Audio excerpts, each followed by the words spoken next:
Assalamualaikum warahmatullahi wabarakatuh. Di sini kami akan mempresentasikan laporan praktik kerja lapangan kami PT Python Operation and Maintenance Indonesia.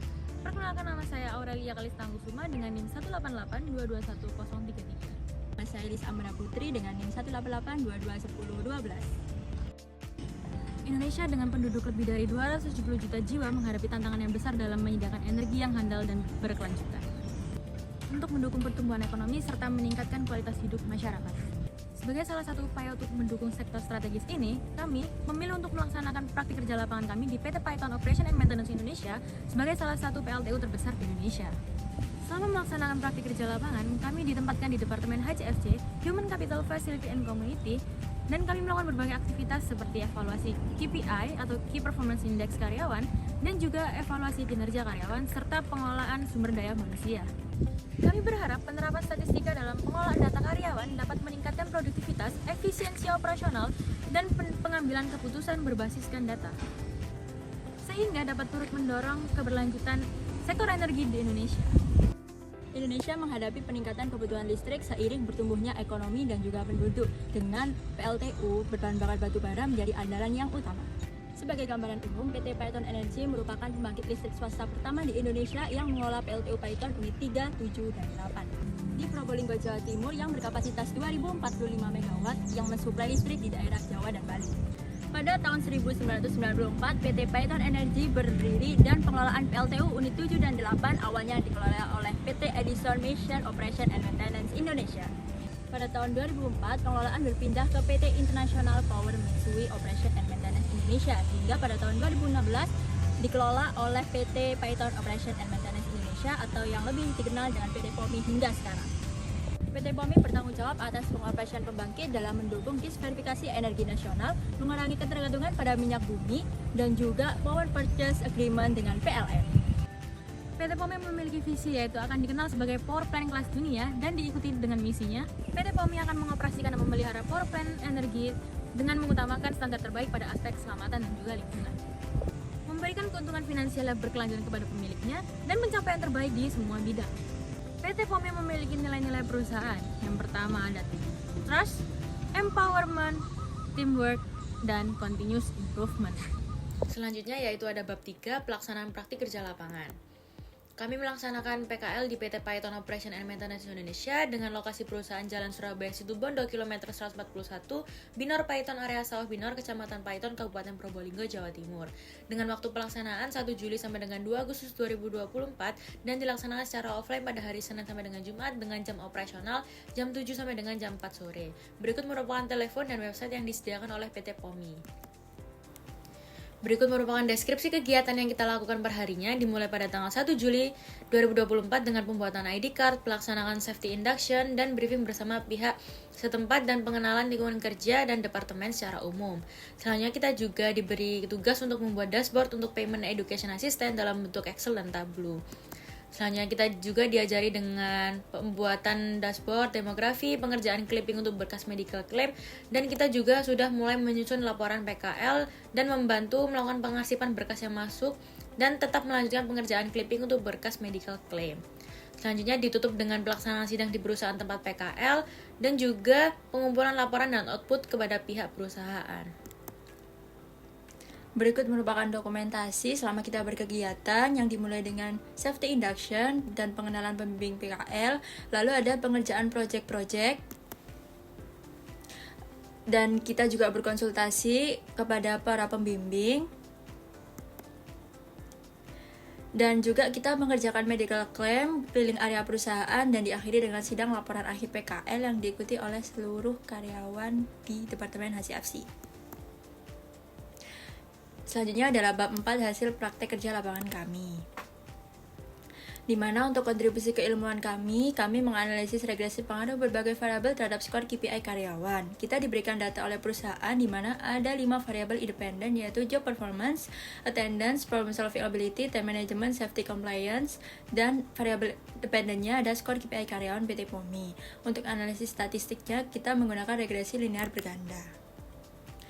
Yang pertama, kita melakukan uji asumsi klasik, ada uji normalitas, multikolinearitas, autokorelasi, dan heterokedastisitas, di mana semua uji tersebut memenuhi, sehingga bisa dilanjutkan dengan uji ANOVA. Nah, berikut merupakan hipotesisnya, dan berikut merupakan output minitab-nya. Keputusannya adalah tolak H0, karena dihasilkan nilai p-value sebesar 0,00 yang lebih kecil dengan taraf signifikansi 5%. Maka kesimpulannya, terdapat paling sedikit satu variabel prediktor yang berpengaruh signifikan terhadap variabel respon. Lalu, berikut merupakan model regresi yang dihasilkan dari output koefisien. Lalu kita melakukan uji serempak di mana untuk hasilnya seluruh variabel independen yakni job performance, attendance, problem solving, time management, dan safety compliance secara serentak memiliki pengaruh signifikan terhadap skor KPI PT POMI. Lalu untuk uji individunya terlihat bahwa hanya variabel job performance dan attendance saja yang berpengaruh signifikan terhadap skor KPI, sementara variabel lainnya tidak menunjukkan pengaruh signifikan terhadap skor KPI karyawan.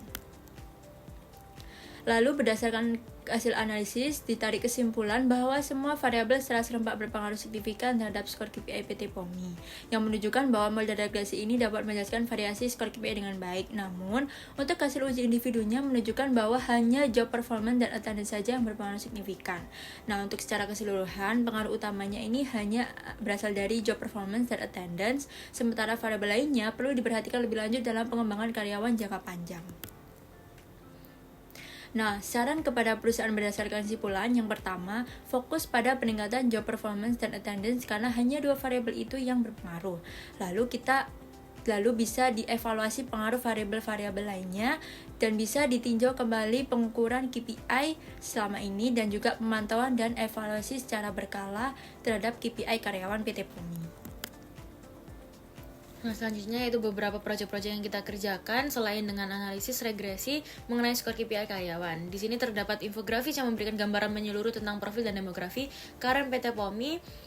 Selanjutnya yaitu ada proyek kedua kita yaitu Dashboard Education Assistant yang dirancang sebagai alat visualisasi untuk memberikan gambaran menyeluruh mengenai pengelolaan biaya pendidikan diberikan oleh perusahaan kepada karyawan PT POMI. Selanjutnya itu proyek 3 di mana dashboard data demografi karyawan ini dirancang untuk menyediakan informasi yang komprehensif mengenai profil tenaga kerja perusahaannya dan menganut variabel-variabel seperti employee ID, join date, birth date, dan lain sebagainya yang digunakan sebagai mempermudah proses analisis dan interpretasi sehingga mendukung manajemen dalam pengambilan keputusan strategis terkait pengelolaan sumber daya manusianya. Selanjutnya itu proyek keempat di mana kita membuat dashboard dengan mahasiswa PKL lainnya dan juga karyawan PT POMI sendiri dengan sebagai report mingguan kepada pihak yang lebih atas. Selain itu kita juga dimintai tolong untuk membuatkan beberapa desain-desain karena pada saat kita PKL bertepatan dengan adanya family gathering yang dilaksanakan oleh perusahaan. Selain itu yang di sebelah kiri yaitu sebagai pengumuman kepada pihak-pihak yang mendapatkan education assistant pada tahun ini. Untuk kesimpulan dan rekomendasinya yaitu selama menjalani praktek kerja lapangan di PT POMI, kami mendapatkan kesempatan berharga untuk mengaplikasikan ilmu statistika yang telah kita pelajari pada bangku kuliah ke dalam konteks dunia kerja yang nyata. Selain itu, selama PKL kita juga terlibat dalam berbagai aktivitas yang memperkaya pengetahuan kita mengenai penerapan metode dan teknik statistika dalam pengolahan data yang digunakan oleh perusahaan. Selain itu, lingkungan kerja seperti pimpinan karyawan PT POMI tidak hanya memberikan bimbingan teknis, melainkan juga memberikan arahan yang sangat berharga dalam hal pengembangan diri dan pemahaman terhadap dinamika dunia kerja. Kami merasa sangat didukung dan dihargai dalam setiap langkah yang kami ambil selama menjalani PKL. Pengalaman ini sangat berharga karena selain memperdalam pemahaman kami juga mendapat wawasan yang lebih luas tentang tantangan dan peluang yang ada di dunia industri. Nah, untuk sarannya sendiri, untuk mahasiswa atau pelajar yang melakukan PKL untuk dapat mempersiapkan dengan baik dan melaksanakan dengan sungguh-sungguh, serta memanfaatkan waktu dengan sebaik-baiknya agar mendapatkan ilmu baru yang maksimal, terutama dalam dunia kerja. Selain itu, yang kedua, untuk pihak PT POMI sendiri, agar tetap mempertahankan penilaian Key Performance Index yang sudah sesuai, agar kinerja karyawan tetap terkontrol dan dapat dikembangkan lagi sesuai dengan visi misi perusahaan itu sendiri. Berikut merupakan beberapa dokumentasi yang kami ambil waktu ketika kita melaksanakan PKL. Sekian presentasi laporan praktik kerja lapangan kami. Terima kasih atas perhatiannya. Wassalamualaikum warahmatullahi wabarakatuh.